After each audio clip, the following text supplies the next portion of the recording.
So I think that they were just afraid of admitting that they don't have control over the airspace. Yeah.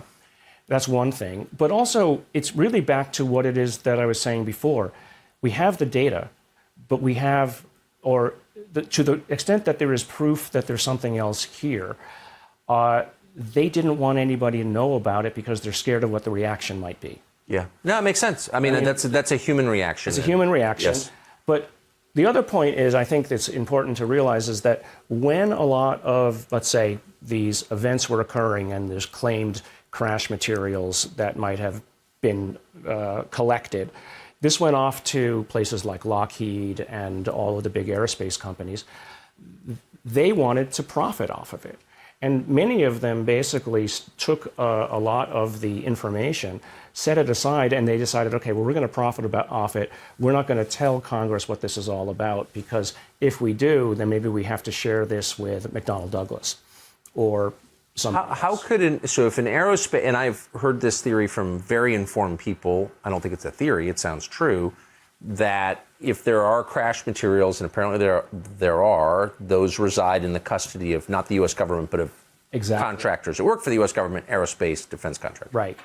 McDonnell Douglas, Lockheed, et cetera. How could they profit off those materials? Well, one, they can continue to ask for black budget money. Oh. For it. Right. So, I should know this. I lived in Washington, right. Right? I mean, that's, the funding continues. The funding can continue. You might hope eventually that you can understand it, right? But and thereby profit off of it. But my point has been that whatever this stuff is hundreds of technology revolutions ahead of us and understandings of physics that we don't appreciate. Right. So it's kind of like, the old saw is send a cell phone back to a Neanderthal and see what he does with it. Pound rocks. He eats it, yeah. No, it's totally right.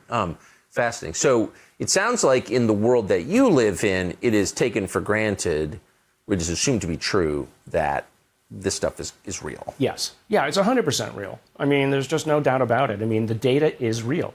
And this is what when I have these conversations with other scientists who have told me, Gary, you're going to ruin your reputation. It's like, well, my reputation has been always going against the grain, and look at where I am. I'm perfectly fine going against the grain. This is real, and we need to pay attention to it, and it's just unscientific to not study it. Yes, amen. Right? it's just wrong.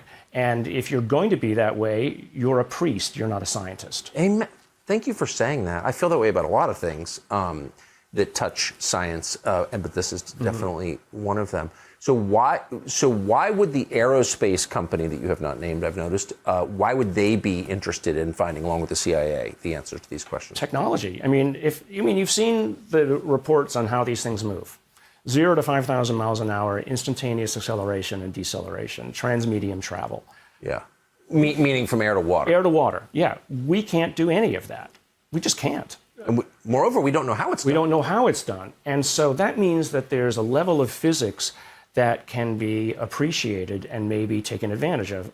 Hundreds, thousands of years ago, we looked at birds and we saw they could fly, and we said, we want to fly. So now we see this happening, and now we realize that our physics doesn't answer how that moves, so we need new physics.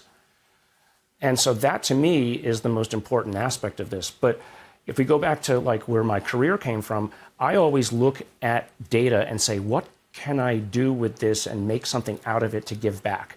What technology can I create that can be used by everybody?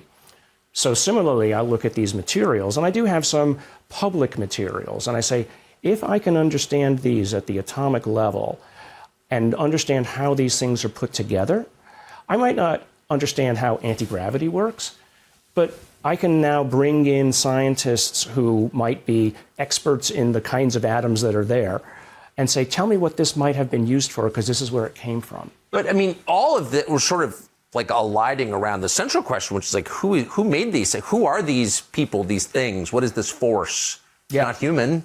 I don't know. And that's why it's so hard for me not to say what I think it really is, because if I do say it is absolutely this, people will start to question. Of course, because you can't know, right? Right. But I think the better way to do it is to convince people that the data is real. Let's move back just one sentence. Yeah. So without putting your professional credibility, reputation on the line, et cetera, you're around people who study this stuff for a living, who are Right. the most knowledgeable people on this topic in the world. Yes. What is their general sense of what this might be? That this is not from Earth.